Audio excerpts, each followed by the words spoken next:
Je ne savais plus si je devenais fou, ou si je venais de vivre une sorte de boucle temporelle étrange.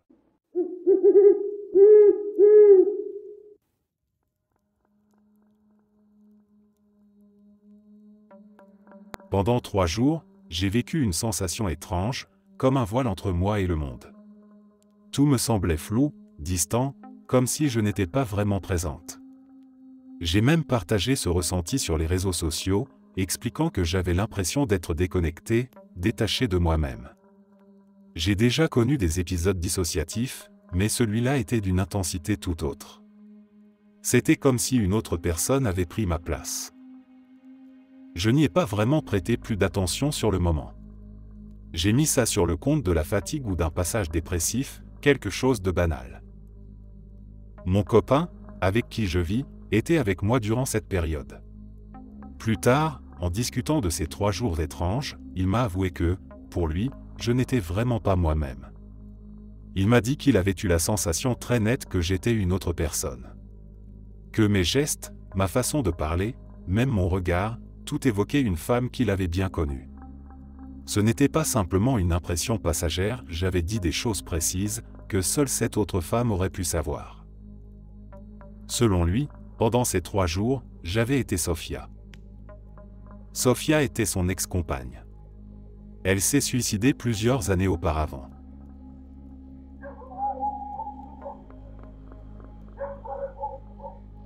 C'est probablement l'une des expériences les plus étranges que j'ai jamais vécues, et honnêtement, ça m'a foutu une trouille pas possible. J'étais tellement bouleversé que j'ai appelé ma mère à 4 heures du matin juste pour lui raconter ce qui venait de se passer.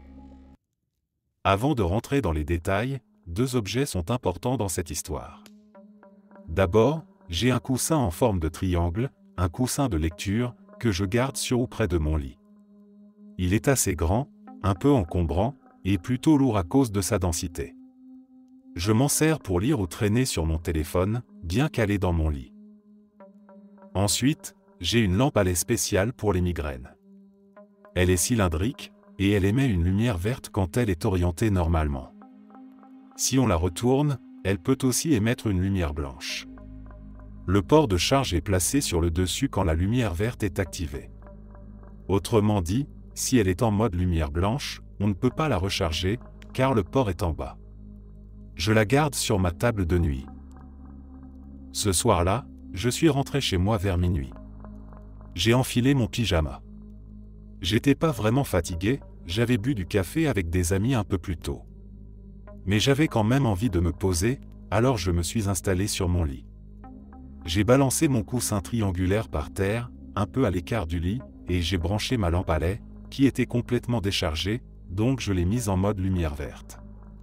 J'ai aussi branché mon téléphone, qui, au passage, est configuré pour que l'écran reste toujours allumé, je dois l'éteindre manuellement. Je me suis glissé sous les couvertures et j'ai lancé un jeu sur mon téléphone. C'était un moment du jeu où j'étais clairement absorbé, donc je n'aurais pas arrêté sans raison. Et là, 3 heures plus tard, je me réveille. Je suis installé contre mon coussin triangulaire, bien en place dans le lit, que je me rappelle pourtant avoir laissé au sol. Ma lampe à lait est débranchée et en mode lumière blanche. Mon téléphone est complètement éteint. Et le câble est débranché à la fois de mon téléphone et de la prise murale. Sur le coup, j'étais juste confus. Mais cette confusion s'est vite transformée en panique. S'il n'y avait eu qu'un seul truc étrange, j'aurais peut-être réussi à rationaliser. Mais là, tout était inversé. Absolument tout.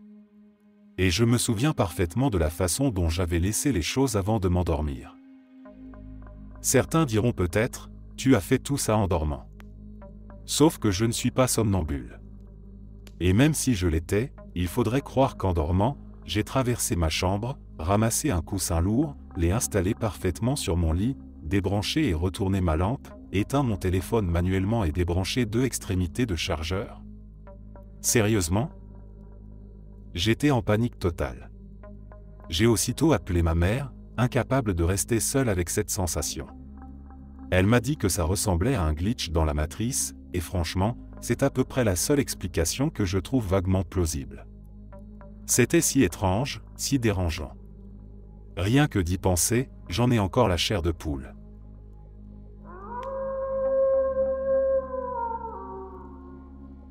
Quand j'avais 18 ans, je me baladais tranquillement dans ma ville natale, en écoutant de la musique, sans vraiment penser à quoi que ce soit de particulier. Alors que je marche, un homme d'origine indienne s'approche de moi et me fait signe d'enlever mes écouteurs.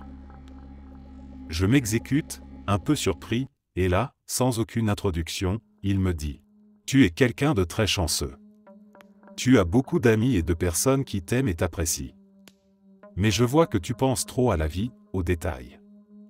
Arrête de t'inquiéter et commence à profiter, simplement. » Je ne l'avais jamais vu de ma vie. Et pourtant, 10 ans plus tard, je repense encore à ce moment.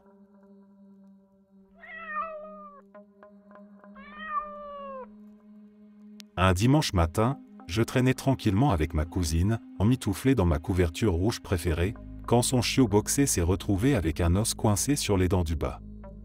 On a essayé de le lui enlever, mais plus on s'acharnait, plus la chienne paniquait, et ma cousine commençait, elle aussi, à perdre pied. Elle a appelé le vétérinaire d'urgence, tout en cherchant désespérément ses clés de voiture. De mon côté, j'ai enveloppé la chienne dans ma couverture rouge pour la calmer autant que possible. On ne trouvait les clés nulle part, et ma propre voiture n'était pas disponible, ma mère l'avait prise ce jour-là. De plus en plus stressée, ma cousine a fini par appeler sa mère, en larmes. Par chance, elle se trouvait justement dans le coin et est venue les chercher. Je les ai aidés à descendre la chienne jusqu'à la voiture, et après les avoir vus partir, je suis retourné m'asseoir, toujours avec ma couverture rouge. Et là, les clés sont tombées de la couverture. À ce moment précis, j'ai eu des frissons. J'ai sincèrement ressenti que c'était un signe, un geste de protection. Comme si Dieu, l'univers, peu importe comment on l'appelle, avait volontairement caché les clés pour éviter à ma cousine, dans son état de panique, de prendre le volant. Une façon discrète mais puissante de veiller sur elle.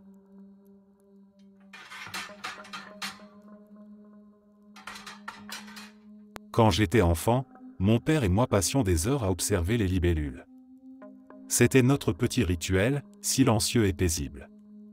Il m'apprenait à les repérer, à rester immobile, à les regarder se poser, repartir, vibrer dans l'air comme des éclats de lumière. Mes parents ont divorcé quand j'avais 13 ans.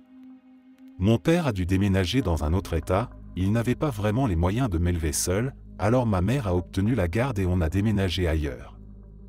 Même si la porte est toujours restée ouverte pour lui, il n'est jamais venu nous rendre visite. Mais on s'appelait plusieurs fois par semaine pour prendre des nouvelles et garder ce lien vivant. Quelques années plus tard, il m'a appris qu'on lui avait diagnostiqué un cancer rare des cordes vocales. Il devait subir une opération délicate. Quelques jours après l'intervention, il m'a appelé depuis sa chambre d'hôpital. Il avait une voix faible, mais il m'a dit que tout s'était bien passé, qu'il le gardait juste en observation à cause d'une fièvre post-opératoire. On a parlé calmement, comme toujours, mais au fond de moi, je savais que c'était la dernière fois. Quelque chose dans son ton, ou peut-être en moi, me l'a soufflé très clairement. Le lendemain matin, juste avant d'aller travailler, j'étais assis dans mon camion, fenêtre ouverte. C'était un matin de novembre, l'air était froid, sec. Et là, une libellule est venue se poser sur ma main. En novembre, elle ne vole pas à cette période de l'année. C'était complètement inattendu. Mais elle était là, parfaitement immobile, et à cet instant, j'ai eu l'impression très nette que mon père était avec moi. Pas une pensée, pas un espoir, une certitude. 2 minutes plus tard, j'ai reçu un appel.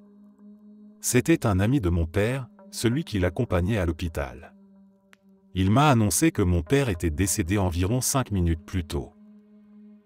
Depuis ce jour, chaque fois que je croise une libellule, je m'arrête. Parce que quelque part, une part de lui est toujours là.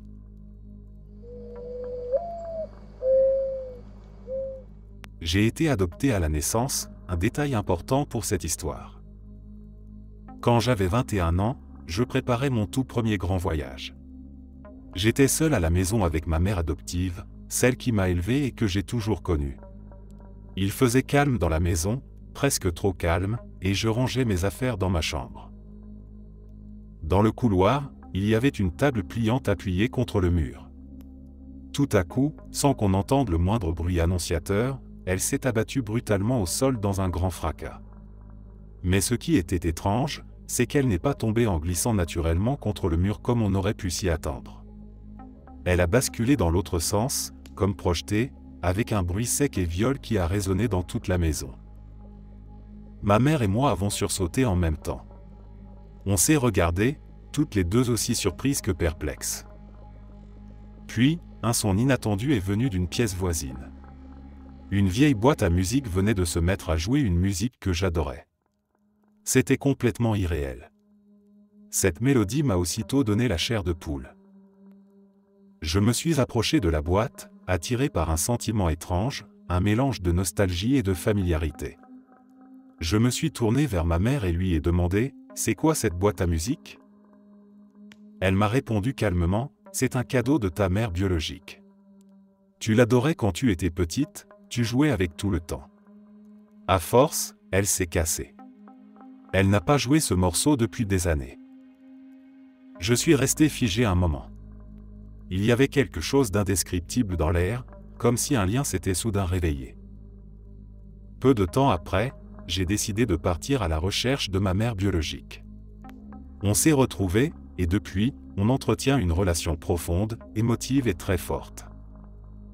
Et oui, j'ai toujours cette boîte à musique. Un jour, j'ai passé toute la journée sans manger parce que j'étais débordé. Alors, quand j'étais avec mes parents à un endroit, j'ai pris une pizza à emporter en me disant que je la mangerais tranquillement en rentrant chez moi, tout seul. Une fois à la maison, je vais aux toilettes et je laisse ma porte entrouverte. Grave erreur. Mon petit chien en a profité pour se faufiler dans ma chambre et s'attaquer à la pizza. Quand je suis revenu et que j'ai vu ça, j'étais tellement énervé. Il avait croqué dans chaque part, une par une. J'étais dégoûté. J'avais tellement la flemme de cuisiner après ça que je me suis habillé, je suis sorti, j'ai appelé mon grand-père au téléphone, et j'ai commencé à marcher jusqu'au McDo, qui se trouvait à un peu plus d'1 kilomètre. Il devait être 22 heures, j'étais fatigué et agacé, et je n'arrêtais pas de râler contre le chien, en disant que c'était de ma faute aussi, j'aurais pas dû laisser la porte ouverte. Pendant que je marchais dans une rue du quartier, j'ai vu un type au bout de la rue qui marchait lentement vers moi. Franchement, je m'en fichais, j'étais dans mon histoire au téléphone. Mais au fur et à mesure qu'on s'approchait, il ralentissait encore plus.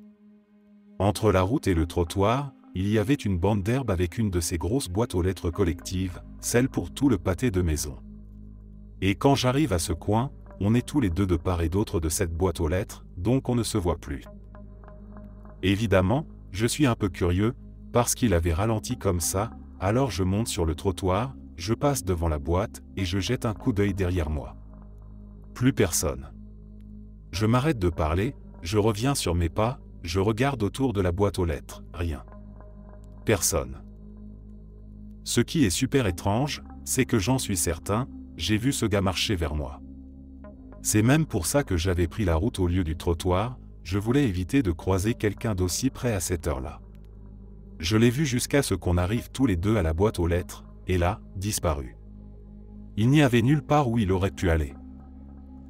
Je suis resté silencieux quelques minutes au téléphone, puis j'ai recommencé à tout raconter pendant le reste du trajet jusqu'au McDo. Aujourd'hui encore, je rigole souvent en me disant que les histoires de fantômes sont bidons, mais en vrai, je suis un peu hypocrite, parce que ce soir-là, j'ai flippé. Et le pire? Le plus flippant dans tout ça? C'est que le propriétaire de la maison juste derrière cette boîte aux lettres était mort quelques semaines plus tôt. Il avait fait une overdose sur son canapé, et on ne l'a retrouvé que plusieurs jours après, quand un collègue inquiet est passé chez lui. La porte d'entrée était fermée, mais la porte de derrière ne l'était pas. Il est entré et l'a trouvé mort, affalé sur le canapé. J'ai fait le lien plus tard, et franchement, ça rend cette histoire encore plus glauque.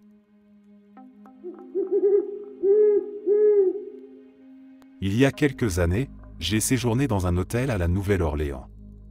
Une nuit, Je me suis réveillé et j'ai vu que les lumières du plafond étaient allumées. J'ai aussi vu mon père marcher tranquillement en direction de la salle de bain. Rien de très étrange sur le moment, je me suis simplement rendormi. Le lendemain matin, par curiosité, je lui ai demandé pourquoi il avait allumé les lumières pour aller aux toilettes en pleine nuit. Il m'a regardé, un peu surpris, et m'a assuré qu'il ne s'était pas levé du tout. Alors, qui est-ce que j'ai vu se déplacer dans notre chambre d'hôtel cette nuit-là? Petit détail qui rajoute à l'ambiance, l'hôtel en question, le hôtel provincial, est un magnifique bâtiment en plein jour, mais il était autrefois un hôpital militaire pendant la guerre de Sécession. Autant dire que la nuit, l'atmosphère y devient carrément glaçante.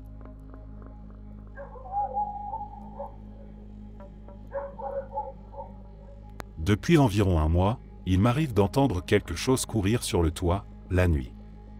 Je dors dans les combles, donc c'est juste au-dessus de ma tête, et franchement, je n'arrive pas à comprendre ce que ça peut être. Ce n'est clairement pas un petit animal ou un chat, c'est trop lourd pour ça. Et ce n'est pas un oiseau non plus, c'est trop rapide, et puis, les oiseaux ont 2 pattes, le bruit ne correspond pas. Le plus proche à quoi je pourrais comparer ça, ce serait à un chien d'un gabarit moyen, un peu en dessous. Sauf qu'on parle quand même du toit d'une maison de 3 étages. Alors un chien là-haut? C'est bizarre. En discutant avec ma voisine, j'ai appris que sa fille avait entendu des bruits aussi. Elle pensait que c'était juste des souris, mais vu le vacarme, ça ne colle pas trop. Et puis, la nuit dernière, j'ai cru entendre des tapotements à ma fenêtre. J'ai préféré garder les yeux fermés et faire semblant de rien entendre.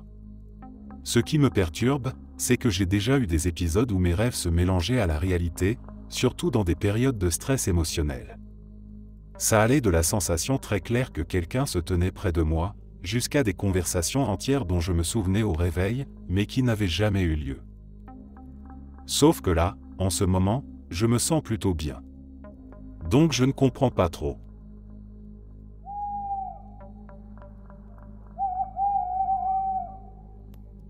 Il y a de nombreuses années, je me trouvais allongé dans mon lit avec ma copine de l'époque. On hésitait à se lever pour aller à l'église. À ce moment-là, j'étais plus pratiquant que je ne le suis aujourd'hui, mais ce n'est pas vraiment le cœur de l'histoire. On vivait ensemble dans un petit appartement d'une chambre, rien de luxueux, mais c'était parfait pour nous deux. Un détail technique a toute son importance ici, les portes de l'appartement n'avaient pas de serrure classique avec un bouton à presser ou à tourner. Il fallait littéralement enfoncer la poignée d'environ 2 cm, puis la faire pivoter presque à 180 degrés pour verrouiller la porte. Un mécanisme inhabituel, mais qu'on connaissait bien. Ce matin-là, alors qu'on était encore sous les couvertures en train de se motiver pour se lever, on a entendu très distinctement le bruit de la serrure de notre porte de chambre qui se déverrouillait. Le son était clair, impossible à confondre. Et juste après, la porte s'est ouverte toute seule. Autant dire qu'on s'est levé d'un bond et qu'on est parti à l'église plus vite que jamais. Même maintenant, 17 ans plus tard, je n'ai toujours aucune explication logique à ce qui s'est passé. On a passé les semaines suivantes à essayer de reproduire l'événement, on a tenté de pousser la porte de différentes manières, de donner des coups d'épaule, d'ouvrir d'autres portes ou fenêtres pour créer un courant d'air. Rien. On n'a jamais réussi à faire en sorte qu'une porte verrouillée s'ouvre ainsi, encore moins qu'elle se déverrouille toute seule. C'est resté un mystère total. Un de ceux qu'on n'oublie pas.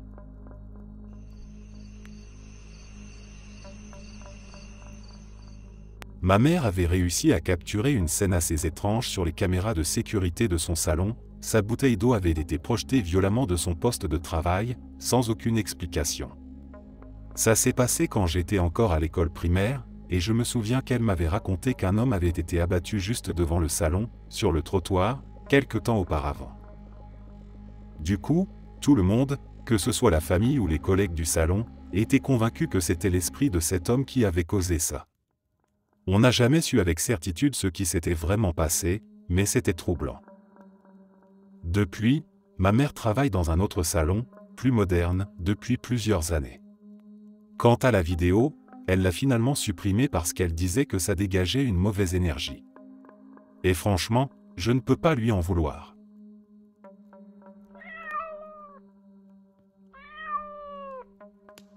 J'avais environ 12 ans quand c'est arrivé. C'était un soir d'école, donc pas très tard, peut-être 9 heures. J'étais dans ma chambre, allongé, à essayer de trouver le sommeil. Ma sœur, plus jeune que moi d'environ 3 ans, dormait déjà profondément dans son lit, comme toujours. Elle s'endormait dès qu'elle posait la tête sur l'oreiller. Moi, c'était une autre histoire. Je tournais d'un côté puis de l'autre sans réussir à fermer l'œil. Dans l'appartement, il n'y avait que nous trois ce soir-là. Ma mère travaillait tard. Ma grand-mère, elle, s'affairait dans la cuisine comme à son habitude, entre vaisselle et rangement. La configuration de ma chambre était un peu étrange. En entrant, on tombait tout de suite sur une porte coulissante équipée d'une chaîne de sécurité, ce qui n'avait jamais eu beaucoup de sens à mes yeux. Juste à gauche en entrant, il y avait un grand placard rempli de vieux objets, des choses dont on ne se servait plus. En face, au fond de la pièce, un autre placard plus petit servait pour nos vêtements. Et à droite de l'entrée se trouvait une autre commode, mal placée, qui obligeait à faire le tour pour accéder au reste de la pièce, déjà très exigu. Une fois passé ce meuble encombrant, mon lit se trouvait tout de suite à droite, et celui de ma sœur à gauche. Depuis mon lit, à cause de la position de la commode, je ne pouvais pas voir immédiatement qui entrait dans la pièce. Il fallait que la personne fasse le tour du meuble pour apparaître dans mon champ de vision. Cette nuit-là, incapable de trouver le sommeil, j'envisageais de me lever pour boire un verre d'eau. Puis j'ai entendu la porte coulissante s'ouvrir. Pensant que c'était ma grand-mère qui venait jeter un œil sur nous, je me suis rassis en me disant que je lui demanderais de m'apporter l'eau. Les yeux fixés vers l'endroit d'où elle allait apparaître, j'attendais de reconnaître sa silhouette. Mais ce n'était pas elle. Ce que j'ai vu passer le coin de la commode ne ressemblait pas du tout à ma grand-mère. Elle était petite et ronde, et ce qui se tenait là était grand, mince, entièrement sombre. Même la lumière de la cuisine, qui éclairait faiblement la pièce depuis le salon, n'arrivait pas à percer cette obscurité étrange qui l'entourait. Seuls ses vêtements étaient visibles, une veste en cuir brun clair, les mains dans les poches, un pantalon en jean bleu foncé et une chapka brune sur la tête. Mais son visage, il n'y avait rien. Aucune bouche, aucun nez, aucun regard. Un vide complet, noir comme la nuit, comme si son visage avait été effacé. Il s'est approché de mon lit et s'est arrêté là, debout, à me fixer. Il ne bougeait pas. Moi non plus. Je restais paralysé, le cœur battant à tout rompre. Ce face-à-face silencieux semblait durer une éternité. Puis, sans un mot, sans un geste brusque, il a tourné les talons et s'est dirigé lentement vers la sortie. Dès que sa silhouette a disparu derrière la commode, ma grand-mère est entrée dans la pièce. Elle s'est approchée calmement, comme si de rien n'était. Je n'ai rien dit sur ce que je venais de voir. Je savais qu'elle ne me croirait pas. Alors, je lui ai simplement demandé un verre d'eau. Elle est ressortie en silence. Cette nuit-là, j'ai fini par m'endormir, sans comprendre ce qui s'était passé. Le lendemain matin, je lui ai quand même posé quelques questions, pour être sûr qu'elle n'était pas rentrée 2 fois. Elle m'a assuré que non. Ce que j'ai vu cette nuit-là, je ne l'ai jamais revu. Et je n'ai toujours aucune explication.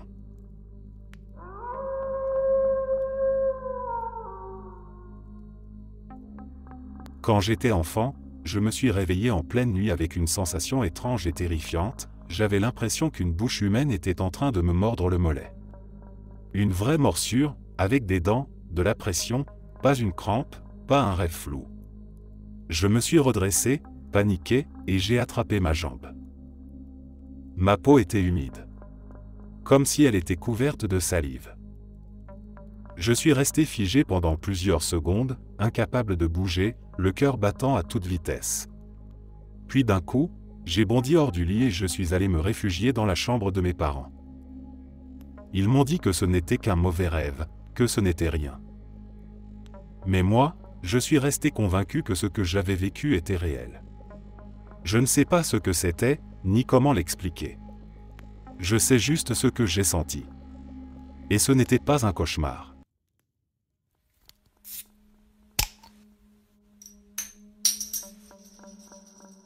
Il y a quelques années, j'étais invité au mariage de mon ami Dave.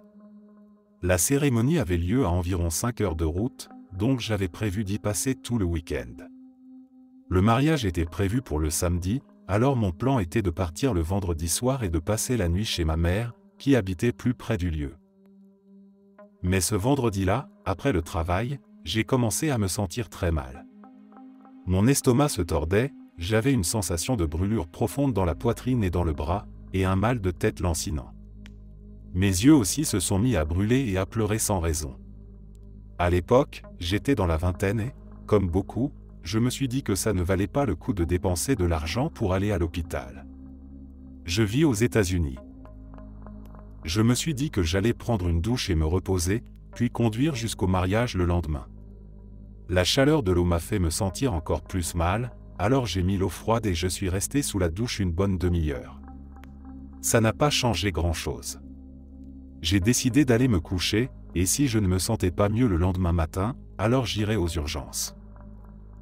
Allongé dans mon lit, incapable de dormir, j'ai appelé ma mère vers 20h30 pour lui dire que je n'étais pas sûr de venir.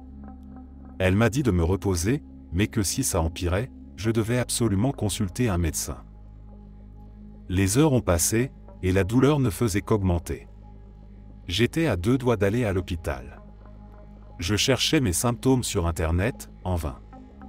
J'avais déjà eu des maux d'estomac et des migraines, mais cette sensation de brûlure dans la poitrine et le bras, c'était totalement nouveau.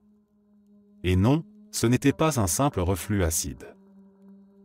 Vers minuit, je me suis levé pour me passer de l'eau froide sur le visage, je transpirais, j'étais en feu. La douleur à l'estomac et à la tête était toujours là, mais elle était complètement éclipsée par celle dans ma poitrine et mon bras. C'était tout ce que je ressentais. Juste de la chaleur, de la brûlure. Quand j'ai levé les yeux vers le miroir, j'ai eu un choc. J'avais l'air d'un mort. Mes yeux étaient rouges comme jamais, cerclés de noir. Mon visage était pâle, presque blême, et pour un Indien, c'était franchement inquiétant. J'ai littéralement eu peur en me voyant. C'est là que j'ai pris ma décision, j'allais à l'hôpital. Je me suis habillé, j'ai pris mes clés, et j'étais sur le point de sortir quand mon téléphone a sonné. Il était déjà bien passé minuit. L'appel venait de Max, un ami de la fac que je n'avais pas vu ni entendu depuis 1 an. Je me suis dit que c'était peut-être un appel de soirée un peu alcoolisé, mais j'ai décroché. Il pleurait. Vraiment. Et Max, c'est le genre de type qu'on n'imagine jamais pleurer, il fait presque 2 mètres et pèse bien ses 130 kilos. Je lui ai demandé ce qui se passait. Il m'a dit que notre ami commun, Sam, était mort. Overdose d'héroïne. Ils étaient à une fête, et tout le monde pensait qu'il dormait. Personne ne s'est inquiété. Jusqu'au moment où quelqu'un a essayé de le réveiller, et s'est rendu compte qu'il ne respirait plus. On a parlé longtemps. Ensuite, j'ai appelé et envoyé des messages à d'autres amis de la fac pour leur annoncer la nouvelle. Et au bout de quelques heures, je me suis rendu compte que je portais encore mes chaussures et mon gant à 3 heures du matin. Je me suis demandé pourquoi, puis je me suis souvenu. J'étais sur le point de partir à l'hôpital. Et tous mes symptômes avaient disparu. Plus de douleur. Plus de brûlure. Plus de migraine. Mon estomac allait bien. Je suis allé dans la salle de bain, j'ai regardé mon reflet. Mon teint était revenu. Mes yeux étaient rouges, oui, mais à cause des larmes, pas à cause de ce regard étrange et malade que j'avais quelques heures plus tôt. Je n'y ai pas trop réfléchi sur le moment. J'étais épuisé. J'ai dormi. Le lendemain, je suis allé au mariage, mais je suis resté assez réservé. Je ne voulais pas plomber l'ambiance. Le soir, chez ma mère, je lui ai tout raconté. Elle m'a serré fort dans ses bras et m'a dit « John, Dieu a été bon avec nous. Sam est passé par ce que nous traverserons tous un jour. Certains ressentent une douleur immense en partant, d'autres s'en vont doucement, en paix. Ton ami est parti paisiblement, parce que tu as pris sa douleur. Toute la souffrance que tu as sentie, lui ne l'a pas connue. Tu l'as portée à sa place. Il le sait. Dieu aura pitié de lui. Je ne suis pas croyant. Je ne crois pas aux anges, ni aux miracles. Mais je n'ai jamais trouvé d'explication à ce que j'ai ressenti cette nuit-là, ni à la manière soudaine dont tout s'est arrêté. Depuis, j'ai perdu 2 membres de ma famille et un autre ami. Et je n'ai plus jamais ressenti quoi que ce soit d'approchant. Je ne me considère pas comme quelqu'un de connecté ou de spécial. Mais je pense encore souvent à Sam et à cette nuit-là.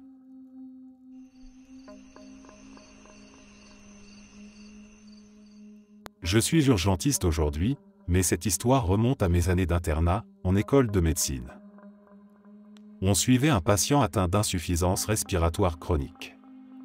Il était en soins palliatifs, avec un DNR et DNI, ne pas réanimé, ne pas intubé, clairement inscrit dans son dossier. Un matin, pendant la tournée, l'infirmière nous appelle pour un contrôle des constantes. On arrive à son chevet, et il est mort. Clairement. Aucun pouls, pas de respiration, les pupilles fixes et dilatées. C'était sans ambiguïté. Mon résident senior me dit que c'est une bonne occasion pour moi de confirmer mon premier décès. On rédige la déclaration, on prend les dispositions nécessaires. Tout est en ordre. 1 heure plus tard, on reçoit un autre appel de la même infirmière. Elle nous dit, un peu hésitante, le patient est réveillé et il me parle. Et effectivement, on revient dans la chambre, et le type est là. Bien vivant. Assis. En train de discuter comme si de rien n'était. Complètement lucide, à plaisanter et poser des questions. On aurait dit qu'il revenait d'une simple sieste. Rien dans son état ne laissait deviner qu'il avait été, selon toutes nos observations, mort 1 heure plus tôt. Il est resté encore quelques jours à l'hôpital, puis a été renvoyé chez lui. J'ai continué à suivre ses nouvelles à distance jusqu'à la fin de mon internat. Il a vécu encore 1 an et demi après cet épisode. Je n'ai toujours pas d'explication claire, mais je peux te dire une chose, ce jour-là, la mort a changé d'avis.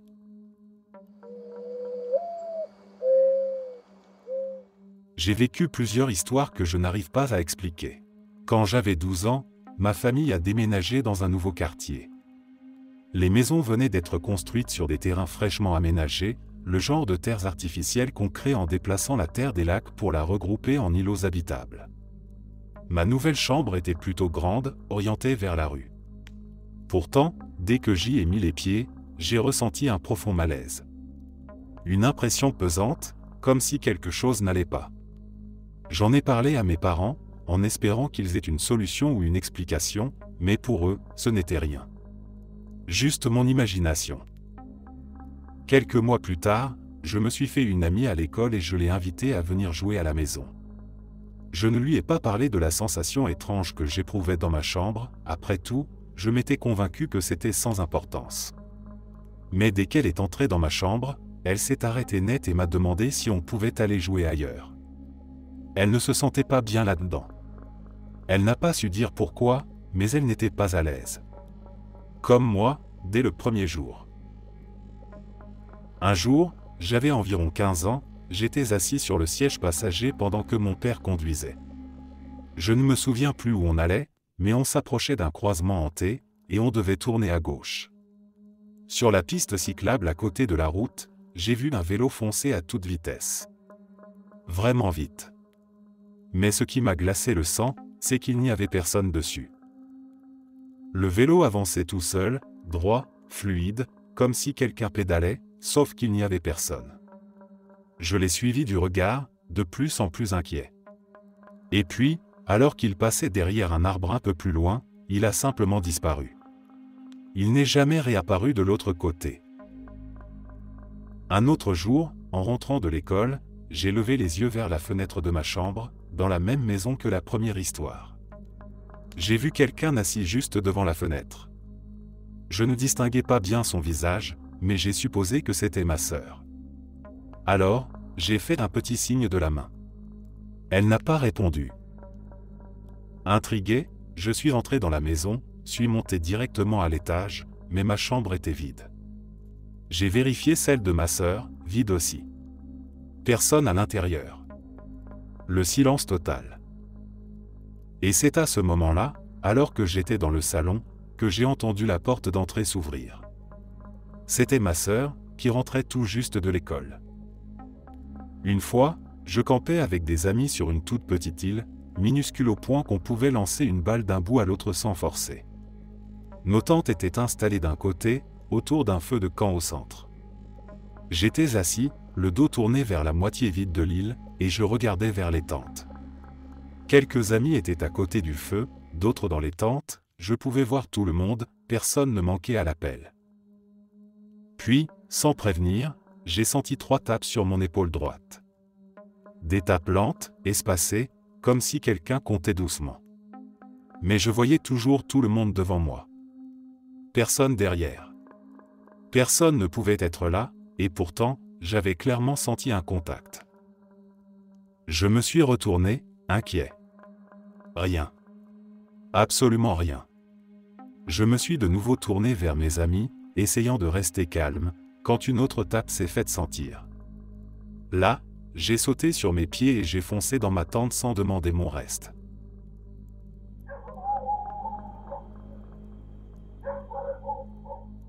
Un soir de réveillon, je traversais un moment vraiment difficile.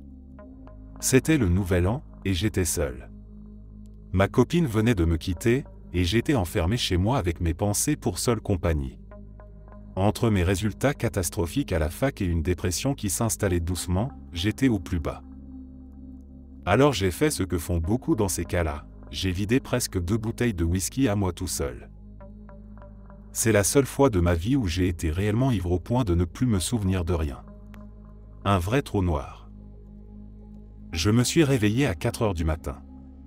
J'étais allongé sur le sol, et dans ma main, je tenais mon Walther P38. J'ai vérifié la chambre. Il y avait une balle à l'intérieur. Le percuteur avait frappé l'amorce. Elle portait la marque. Mais c'était un coup faible, pas suffisant pour faire partir le tir. Je possède ce vieux pistolet depuis des années. J'ai dû tirer quelque chose comme 8000 cartouches avec lui. Pas une seule panne, jamais un incident, jamais un tir raté. Toujours fiable. Sauf cette nuit-là. La seule fois où il aurait pu me tuer. Et il ne l'a pas fait. Je ne suis pas croyant. Je ne parle jamais de religion, je ne prie pas, je ne pense pas qu'un destin soit écrit quelque part. Mais parfois, je me demande, est-ce que j'ai un ange gardien? Un ange qui s'y connaît sacrément bien en armes à feu?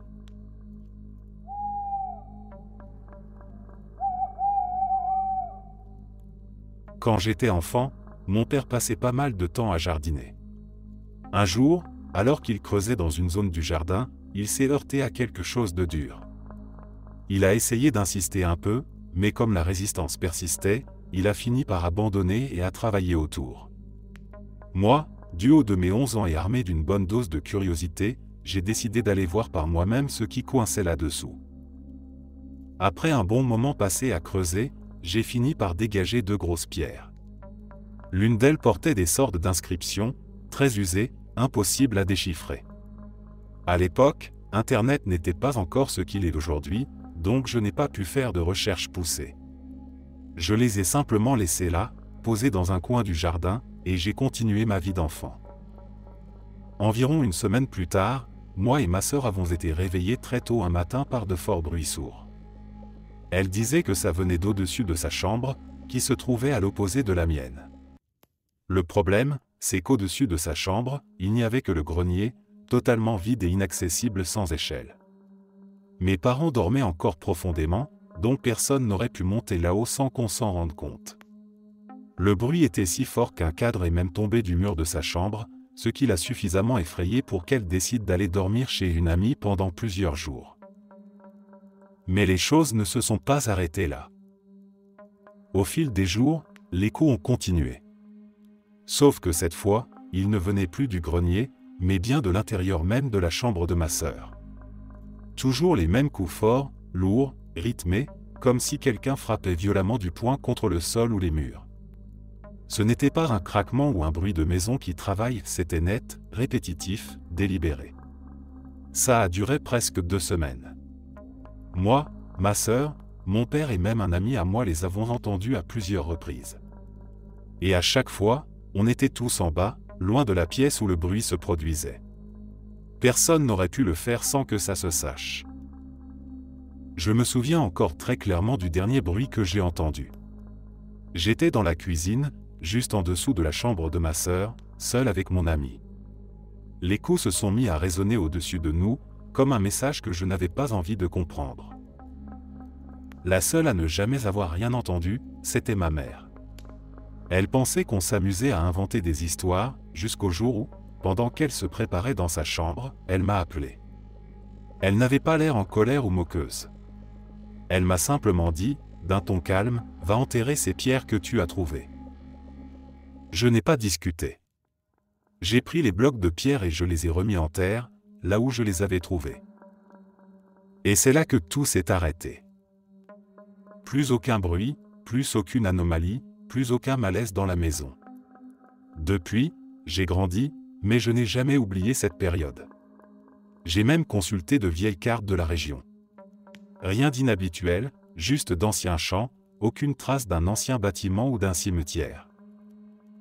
Mon père vit toujours dans cette maison. Et parfois, j'y repense. Par curiosité.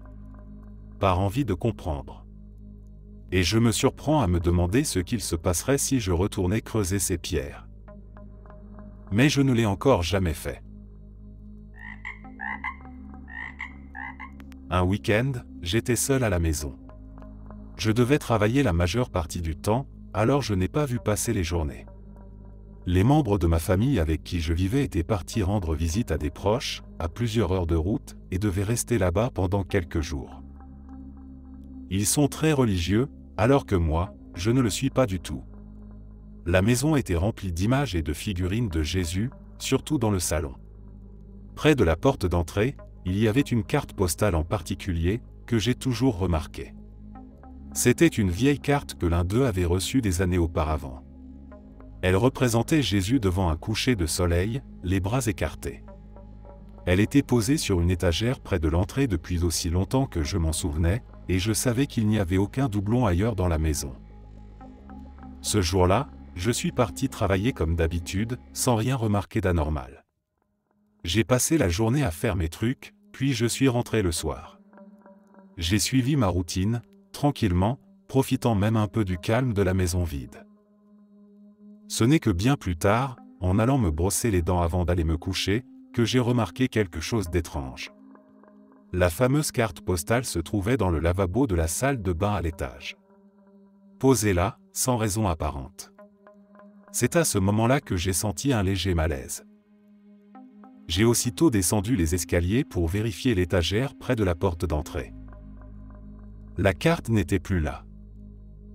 Il n'y avait eu aucune visite, aucune tentative d'effraction. Tout était verrouillé. La maison n'avait pas bougé. Et mes proches étaient toujours à des heures de route, je le savais avec certitude. Il n'y avait aucune explication logique à ce déplacement. Rien d'autre n'avait changé. Pas de bruit. Pas de courant d'air. Juste cette carte, passée du rez-de-chaussée à l'étage, d'un coin de la maison à un autre, sans que personne n'ait pu la toucher. Je n'ai toujours pas compris comment c'était possible. Et même aujourd'hui, des années après, j'y repense parfois avec ce même sentiment d'inconfort. Un simple bout de papier, déplacé sans raison. Et pourtant, c'est exactement ce genre de détail qui s'imprime profondément dans la mémoire.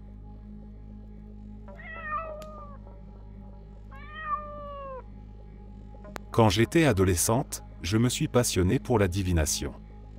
Rien de sérieux, c'était surtout pour m'amuser et amuser les autres, mais j'adorais y mettre un peu de mise en scène, et je crois que je donnais plutôt bien le change.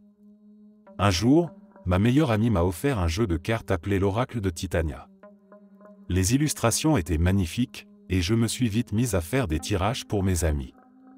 Les gens voient toujours ce qu'ils veulent dans ce genre de choses, et c'était devenu une sorte de petit rituel entre nous. Un jour, j'ai fait un tirage pour Richard, un ami proche, pour lui prédire les 2 semaines à venir. J'ai retourné les cartes une à une. D'abord, la carte de l'homme, puis celle du chien. Je lui ai expliqué que cela représentait généralement un ami proche, fidèle.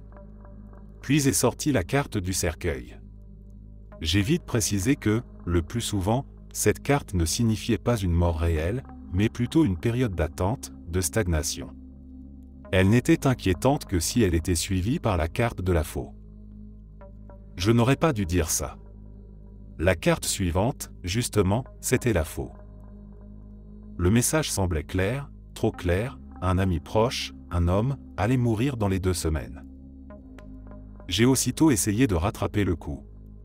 Je lui ai dit que ça pouvait symboliser un changement brutal dans une amitié, une transformation, une fin symbolique, rien de plus. Mais je voyais bien que Richard était troublé. Et moi, je me sentais affreusement mal. Tout ça n'était censé être qu'un jeu, un petit moment de divertissement, rien de plus. 2 semaines plus tard, je l'ai revu. Son meilleur ami était mort. On ne s'est jamais vraiment reparlé après ça. Petit à petit, on s'est éloigné. Je n'ai jamais su quoi lui dire, ni comment réparer ce qui s'était brisé ce jour-là. C'était sûrement une coïncidence. Une terrible, glaçante coïncidence. Mais je n'ai plus jamais touché à cet oracle depuis.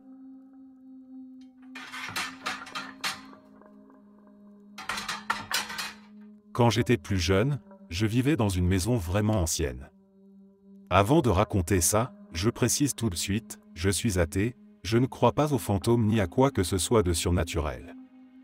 Vraiment pas. Mais il y a eu un moment, autour de Noël, qui m'a un peu secoué.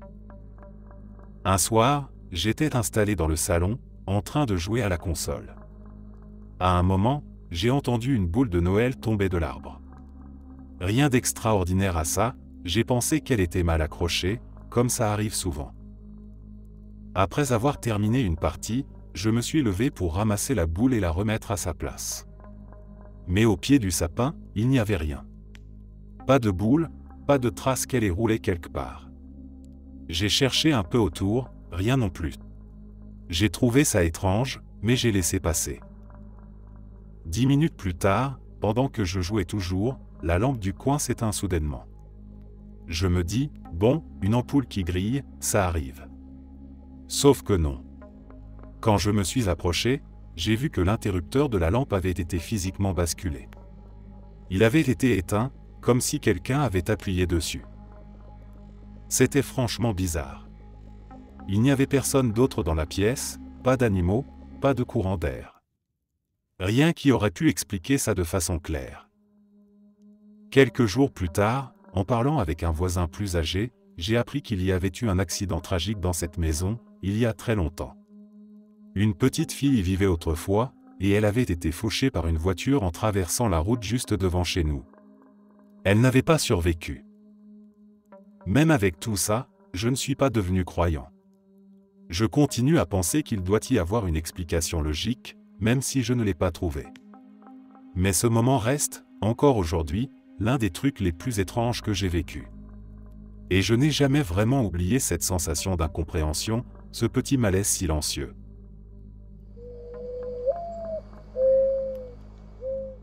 Ma femme a toujours eu un don étrange pour gagner des concours à la radio. C'était presque automatique. Peu importait la station, la ville ou le type de jeu, si elle voulait gagner, elle gagnait. Et elle a gagné beaucoup. Vraiment beaucoup. Aucun truc, aucune méthode secrète, juste une espèce d'aisance naturelle qui défiait toute logique. Adolescente, elle finançait ses vêtements de rentrée scolaire grâce à des cartes cadeaux gagnées sur les ondes. Chaque année, elle repartait avec de quoi remplir une garde-robe entière, juste en appelant au bon moment. Plus tard, quand notre fille était encore bébé, elle a raflé 1 an de couches gratuites. Elle a aussi gagné des jeux vidéo, des t-shirts et une tonne d'autres objets, souvent totalement improbables, mais toujours utiles ou amusants. À une époque, alors que nous habitions à Los Angeles, elle a gagné des dizaines de billets de concert grâce à Croc, une émission radio. C'était devenu notre routine. Chaque année, nous allions au Winnie Roast et à l'Acoustic Christmas, 2 énormes événements regroupant plusieurs groupes populaires. Elle avait même réussi à décrocher des places pour les concerts d'Halloween de Boingo pendant plusieurs années. Une fois, nous avons vu Jewel lors d'une apparition en magasin. Les animateurs de la matinale connaissaient tellement bien ma femme qu'au moment où Jewel devait apprendre à quelqu'un à jodeler, l'un d'eux l'a regardé pour lui proposer sans un mot. Évidemment, elle a accepté. Un jour, elle a même embarqué à bord d'un vol privé organisé par la radio, direction Las Vegas, pour assister à un concert de U2. Une expérience complètement folle, qu'elle a gagnée comme si de rien n'était. Mais l'histoire qui résume le mieux ce talent étrange s'est produite un soir où nous dînions avec mon frère et sa femme. La radio Croc passait en fond sonore quand l'animateur a annoncé « Le 106,7 appel remporte des billets pour l'acoustique Christmas ». Ma femme, tranquillement, lance « De toute façon on ne peut pas y aller cette année, donc je n'ai même pas essayé de gagner ». Ma belle-sœur la regarde, interloquée. « Qu'est-ce que tu veux dire, t'as pas essayé de gagner ?» Ma femme répond calmement, « Si on pouvait y aller, j'aurais gagné les billets. Mais on a autre chose de prévu, alors je ne me suis pas embêté. » Un peu moqueuse, ma belle-sœur réplique, « Tu ne peux pas juste gagner ces billets-là, c'est l'acoustique Christmas, tout le monde les veut. » Ma femme hausse les épaules, « Bien sûr que je peux. » Ma belle-sœur, un brin sarcastique, « Bon Ben, nous on est libres. Pourquoi tu ne nous gagnerais pas les billets, alors ?» Ma femme sourit. « Si tu veux, pas de problème. » Environ une heure plus tard, la radio relance, le 106,7 appel gagne les billets pour l'acoustique Christmas. Sans se presser, ma femme traverse le salon, décroche le téléphone, compose. Elle regarde l'écran et dit « Appel 47 ». Elle recommence. 73, puis 89. Encore un appel. Elle tend ensuite le combiné à ma belle-sœur et dit simplement « 106,7 ». Ma belle-sœur, complètement stupéfaite, prend le téléphone.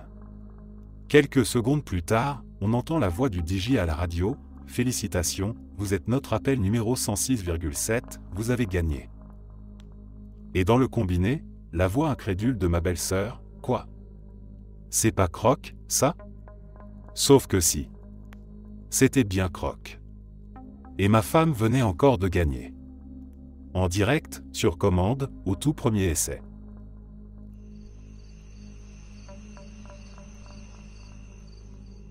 Regarde ta main, là, tout de suite. Peu importe laquelle.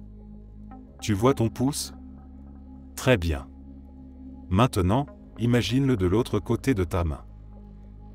Quand j'étais enfant, je suis allé à la plage près de chez moi, où il y avait ce jour-là un grand concours de sculpture sur sable.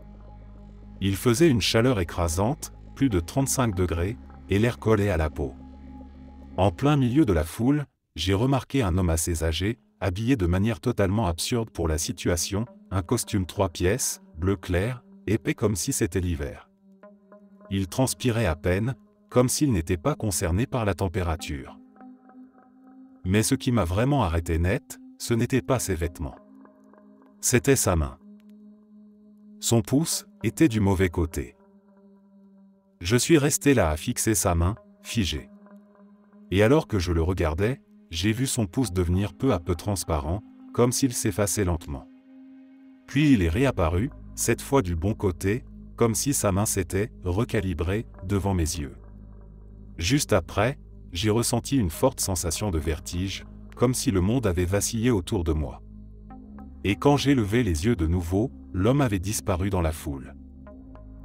Les jours qui ont suivi, j'ai eu du mal à penser à autre chose.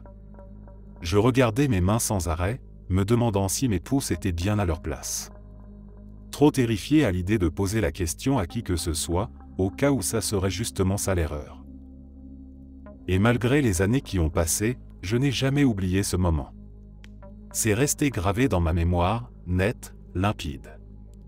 L'un des souvenirs les plus précis que je possède.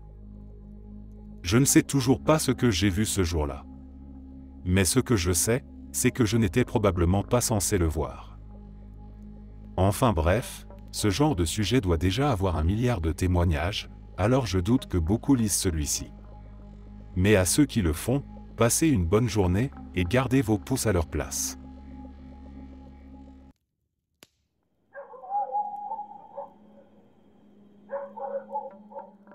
Celle-ci est plus sombre. J'avais environ 11 ans, et je suis parti en voyage en Autriche avec mes parents. Un jour, on a visité un parc d'attractions. Parmi les activités, il y avait une structure avec 3 plateformes de saut, une à 1 mètre, une à 2 et une autre à 3 mètres. En bas, un immense coussin d'air était censé amortir les chutes. J'avais déjà sauté de ce genre de plateforme à plusieurs reprises, alors sans hésiter, je suis monté directement en haut, sur la plus haute. Mais arrivé là-haut, une peur soudaine m'a envahi. Une peur viscérale, paralysante. Rien ne semblait l'expliquer, j'avais fait ça avant, et j'avais toujours trouvé ça amusant. Pourtant, cette fois-là, j'étais tétanisé. Mes jambes tremblaient, mes mains aussi. Mon instinct me hurlait de ne pas sauter.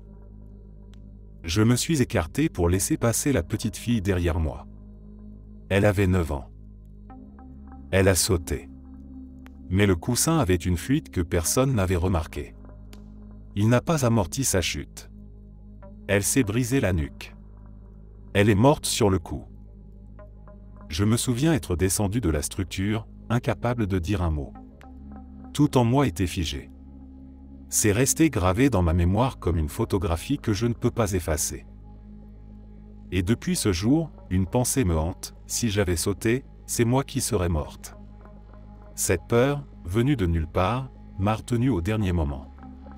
Et même si c'est irrationnel, je n'arrive pas à me débarrasser de ce sentiment étouffant, celui que ce jour-là, c'était peut-être moi que le destin avait désigné.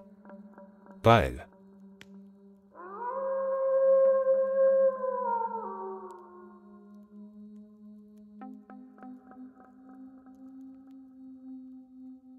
Un matin, je me suis réveillé au son de la radio. Ils étaient en train d'interviewer un type religieux, pour une raison qui m'échappe encore. Ce qui m'a réellement sorti du sommeil, c'est qu'il s'est mis à hurler « Vous serez damnés ». J'étais à peine conscient, encore dans le flou entre rêve et réalité, et cette phrase gueulée d'un coup a eu un effet glaçant. Pendant un instant, j'ai cru qu'un homme se tenait dans ma chambre, à quelques mètres de moi, en train de crier. Je me suis figé. J'ai compris au bout de quelques secondes que ce n'était que la radio, mais mon corps, lui, était déjà en état d'alerte. Je n'osais plus bouger, coincé sous mes couvertures, à moitié paniqué. Et bien sûr, mon imagination n'a rien fait pour me rassurer, une petite voix dans ma tête s'est mise à répéter qu'il y avait quelque chose sous le lit, que ça allait m'attraper si je posais un pied par terre. Pour me rassurer, j'ai décidé d'allumer la lumière. J'ai tendu le bras, actionné l'interrupteur. L'ampoule a clignoté, s'est allumée juste assez longtemps pour que je puisse tirer les couvertures, puis elle s'est éteinte brusquement. Plus rien. Là, j'ai abandonné. Je me suis recroquevillé sous les draps, j'ai fermé les yeux et je me suis dit que dormir était la meilleure option. Tant pis pour le reste. Quelques heures plus tard, quand je me suis réveillé pour de bon, j'avais raté le bus et donc gagné une journée de repos à la maison. Le soleil éclairait la chambre, la radio s'était éteinte toute seule, et je me sentais beaucoup plus détendu. En repensant à la lampe, je me suis dit qu'elle avait sûrement grillé, comme ça arrive souvent. J'ai donc changé l'ampoule, puis appuyé de nouveau sur l'interrupteur. Rien ne s'est passé.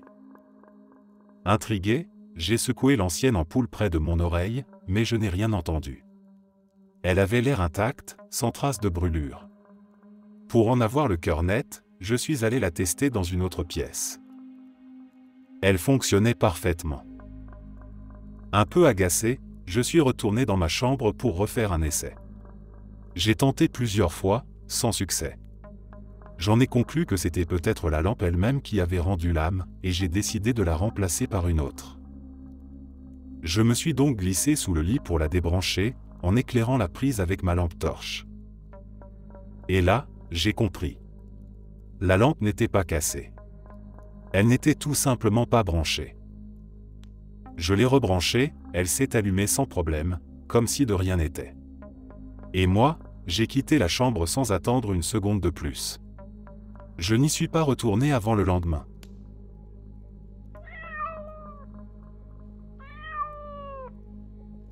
Un jour, quand j'avais environ 6 ans, j'ai eu une sorte de vision très nette. Une image précise, vivante, presque comme une photo dans ma tête, un parc aquatique que je ne reconnaissais pas.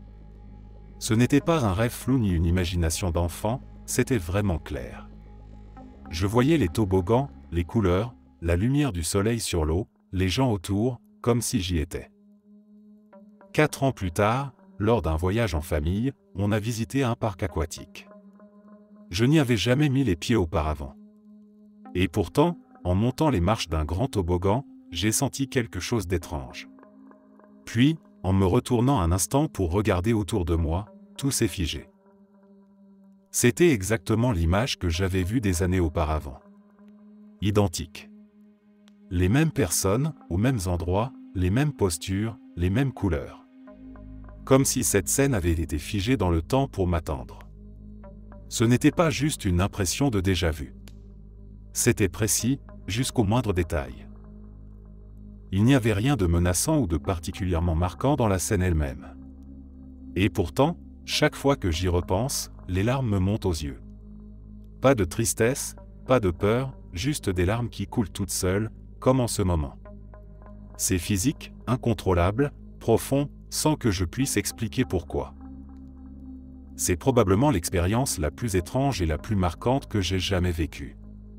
Mon petit moment à moi, un peu en dehors de la réalité. Merci d'avoir pris le temps de lire.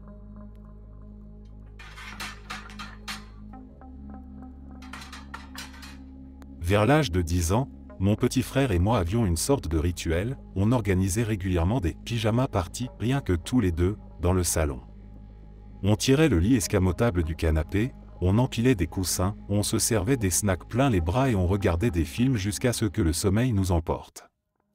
À chaque fois, l'un de nos parents finissait par venir éteindre la télé et nous couvrir avec des couvertures pendant qu'on dormait profondément. Une nuit comme les autres, après que notre mère soit venue nous border, j'ai été réveillé sans raison apparente. J'ai ouvert les yeux, puis j'ai tendu l'oreille. Il y avait des voix. C'était comme une conversation à voix basse, juste à la limite de l'audible. On devinait que 2 personnes parlaient, mais les mots eux-mêmes étaient flous, trop lointains pour être compris. Les murmures venaient de l'entrée du salon, à quelques mètres seulement du lit déplié. Je suis resté immobile, à écouter pendant une dizaine de secondes, un peu confuse, peut-être encore à moitié endormi, quand soudain l'un des chuchotements s'est interrompu. Puis une voix, toujours basse mais plus distincte, a dit « Chut, chut, elle est réveillée ». À cet instant précis, j'ai ouvert les yeux tout grands. Il n'y avait rien. Pas un mouvement. Pas une ombre. Le salon était vide, silencieux, comme si je l'avais rêvé. Le lendemain, j'ai raconté ça à mon frère. À ma grande surprise, il m'a dit que quelque chose de similaire lui était déjà arrivé pendant l'un de nos précédents couchers dans le salon. Il s'était réveillé en entendant des chuchotements, lui aussi, sans jamais comprendre d'où ça venait. À partir de là, j'ai demandé à ma mère de laisser la télé allumée quand on s'endormait. Le bruit des films, même en sourdine, valait mieux que ce silence étrange, et ces voix qu'on n'a jamais su expliquer. Celle-ci est simple, mais elle m'est restée en tête pendant des années. À l'époque, ma famille et moi étions allés boire un verre dans un pub où je n'avais jamais mis les pieds auparavant. On s'installe tranquillement, je vais au comptoir pour commander une boisson et je commence à sortir ma carte d'identité, prêt à prouver mon âge comme d'habitude. Mais avant même que je dise quoi que ce soit, la barmaid, une femme que je n'avais jamais vue de ma vie, me dit avec un sourire « Pas besoin de ça, Jeanne, je sais que t'es majeure. » Et là, je reste figé. Elle m'a appelé par mon prénom. Elle connaissait mon âge. Et je suis sûr à 100% de ne l'avoir jamais rencontrée auparavant. Ce n'était pas une amie de la famille non plus, mes parents et mes sœurs ne la connaissaient pas du tout. Aucune explication logique. Pas de réseau social à l'époque, pas de moyen évident pour qu'elle sache qui j'étais. Juste une phrase simple, lancée comme si c'était la chose la plus normale du monde. Et un mystère de plus auquel je pense encore parfois. Avec un ami, on a vu une minuscule petite personne. Ça remonte aux années 90, en Angleterre, dans les West Midlands. Il y avait un pub très sympa à environ 1 kilomètre de chez mon pote Jason, et pour y aller, on longeait un vieux canal à pied. Ce soir-là, j'étais passé chez lui, on était parti au pub, on avait bu quelques pintes, mangé un morceau, puis on était reparti à pied, tranquillement. Il ne faisait pas encore nuit, début de soirée, avec assez de lumière pour bien voir autour. On marchait côte à côte sur le chemin le long du canal quand on a entendu un bruit d'éclaboussure derrière nous. En se retournant, on a vu les cercles sur l'eau, comme quand quelque chose nage ou se déplace juste sous la surface. Le mouvement se dirigeait vers la berge. Tous les deux, on était passionnés d'ornithologie à l'époque, donc on a tout de suite supposé que c'était un oiseau d'eau, genre une foulque ou une gallinule. Rien de très étrange jusque-là. Mais ce qu'on a vu sortir de l'eau n'avait rien d'un oiseau.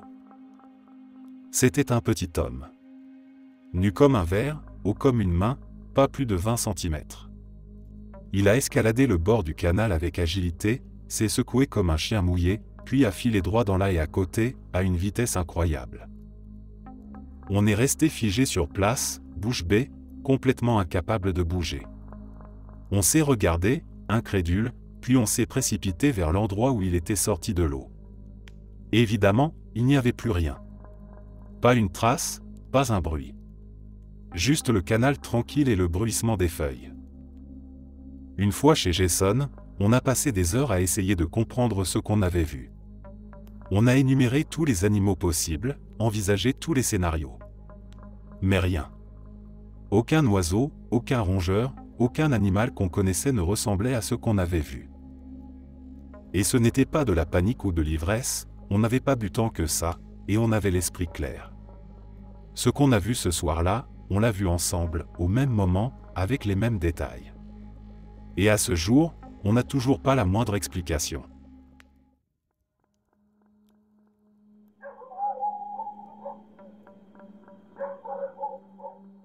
Ma tante venait tout juste de louer une belle maison au bord de la mer pour qu'on puisse y passer quelques jours de vacances en famille. J'avais invité une amie à moi, qu'on va appeler elle, à passer le week-end avec nous. On était ados, moi j'avais 13 ans, elle devait en avoir 11. La journée se passait bien. On s'amusait dans la piscine, le soleil tapait, l'eau était bonne, tout allait parfaitement. En fin d'après-midi, ma mère est sortie sur la terrasse pour nous appeler, elle avait préparé des hot-dogs pour le dîner. On est sorti de l'eau, on s'est séché vite fait, puis on est rentré à l'intérieur. Tout le monde s'était installé à la table et commençait à se faire son sandwich. Moi, pour une raison que j'ai oubliée, je suis monté à l'étage dans ma chambre. Peut-être pour chercher quelque chose, je ne sais plus. La chambre se trouvait au 2e étage, juste en haut de l'escalier. C'est en ouvrant la porte que j'ai senti une atmosphère étrange. Rien de visible, pas de bruit particulier, juste cette sensation très forte qu'un truc clochait. Je suis entré doucement et me suis assise sur le lit, un peu mal à l'aise. La disposition de la chambre était simple, le lit était placé contre le mur, à moins d'1 mètre de la porte, et juste à côté de celle-ci, il y avait un immense miroir encastré dans le mur. J'ai regardé autour de moi, et mon regard s'est naturellement posé sur le miroir. Et c'est là que je l'ai vue. Dans le reflet, assise sur le lit à l'endroit exact où je me trouvais, il y avait elle. Elle me fixait. Sa bouche était légèrement retroussée dans une sorte de moue étrange, comme si elle boudait ou qu'elle était en colère, mais sans expression vraiment claire. J'ai figé pendant quelques secondes. Ce n'était pas un mouvement furtif, pas une ombre. Elle était là, nette, immobile, à l'endroit que j'étais censé occuper. Et pourtant, dans la réalité, elle était toujours en bas, à table avec les autres. Je me suis levé d'un bond et j'ai couru en bas sans me retourner. La nuit qui a suivi a été horrible. J'ai commencé à me sentir fiévreuse, j'ai vomi plusieurs fois, j'étais prise de nausées violentes. Puis, au matin, comme si rien ne s'était passé, tout avait disparu. Plus de fièvre, plus de douleur, comme si mon corps s'était vidé de quelque chose. Je ne peux pas affirmer que ce que j'ai vu était réel. Peut-être que c'était mon esprit qui me jouait un tour. Mais je sais ce que j'ai ressenti. Et je n'ai jamais oublié ce moment.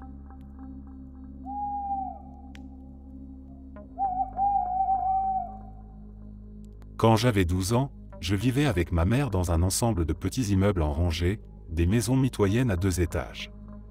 Chaque bâtiment avait 2 entrées, la porte de gauche pour l'unité A, celle de droite pour l'unité B.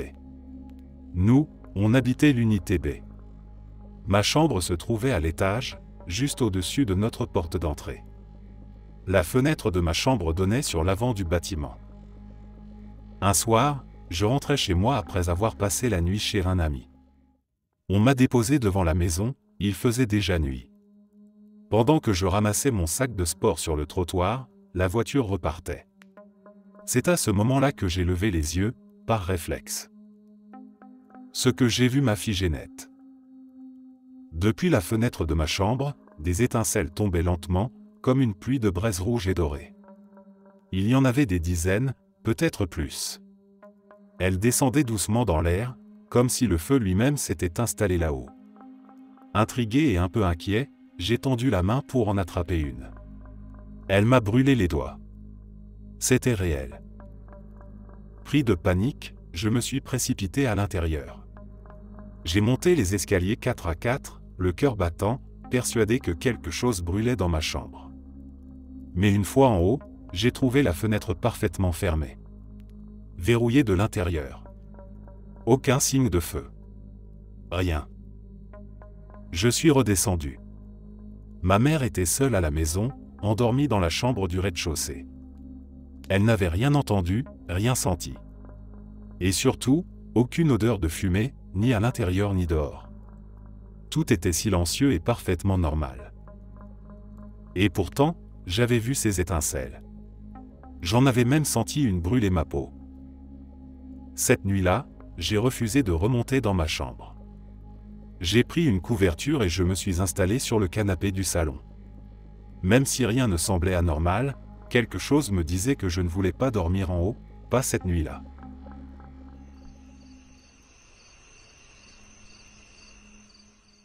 Je suis sûr qu'il y a une explication logique à tout ça, mais honnêtement, je n'arrive toujours pas à la trouver.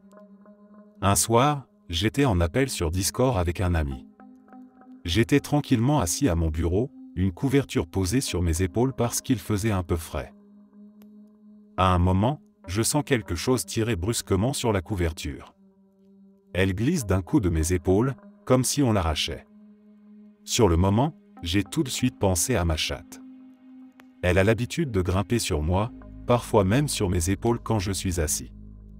J'ai donc supposé qu'elle avait voulu sauter comme d'habitude, mais qu'elle avait raté son coup et attrapé la couverture à la place.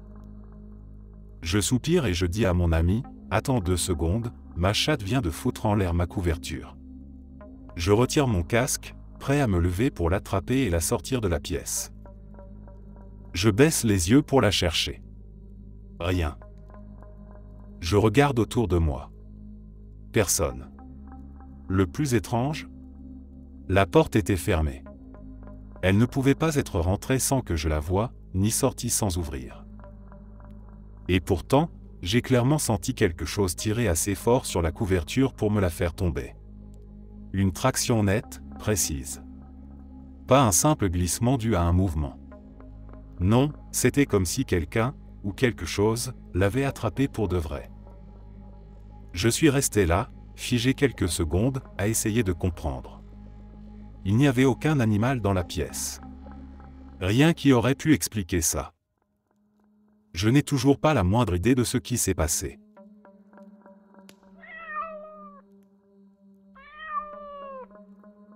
Quand j'étais en première au lycée, j'ai commencé à m'intéresser sérieusement aux médiums, à la voyance et à tout ce qui touche à l'ésotérisme. Mon ami de l'époque, aujourd'hui mon partenaire, m'a emmené à une fête médiévale où il y avait un stand de lecture de lignes de la main et de tarot. Je suis entré seul dans la tente, et la voyante m'a salué, puis elle a regardé juste derrière moi avant de poser à nouveau les yeux sur moi. Elle m'a dit calmement, « Il y a 4 personnes derrière vous. » Je n'y ai pas prêté trop attention sur le moment. Je ne me souviens pas très bien du reste de la séance, sauf qu'elle a évoqué des violettes africaines, parce que, selon elle, l'un des esprits qui m'accompagnait y était lié d'une manière ou d'une autre.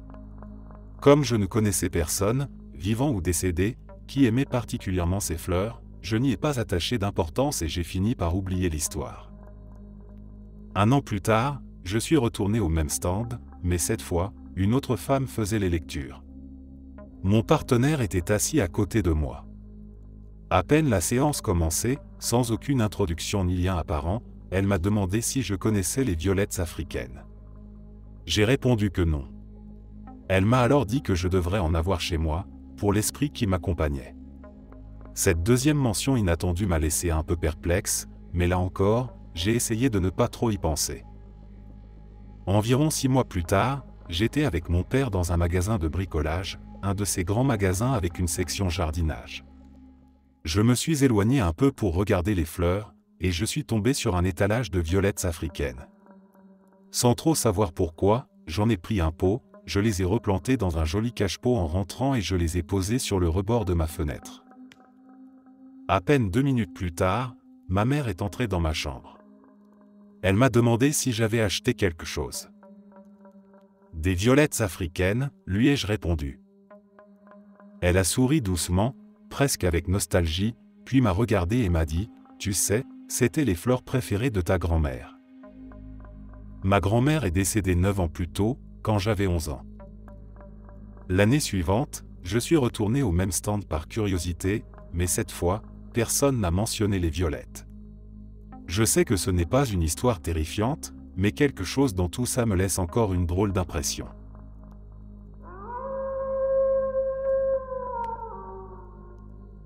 Je descendais à la cave cet après-midi-là pour retrouver un vieux appareil photo. Mon fils voulait voir à quoi ressemblaient les photos d'avant, alors j'avais promis de lui montrer le vieux Canon que j'utilisais avant qu'on ait tous des téléphones intelligents. L'air était un peu plus frais en bas, comme toujours, et l'odeur familière de poussière et de carton mouillé flottait dans l'air. J'ai commencé à fouiller dans les boîtes, à déplacer de vieux bouquins, des jouets d'enfants oubliés, quelques décorations de Noël. Rien de très utile. Et puis, d'un coup, notre chat, Mocha, a bondi dans un des cartons derrière moi, comme un ninja poilu venu des ténèbres. J'ai éclaté de rire, ce chat a toujours eu le don de rendre n'importe quel moment un peu plus absurde.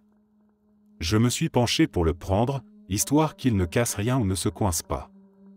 Mais il n'y était plus. Le carton était vide. Un petit frisson m'a traversé le dos.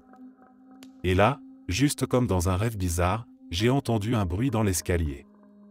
Je me suis retourné, Mocha sautait à nouveau dans le même carton, exactement comme la première fois.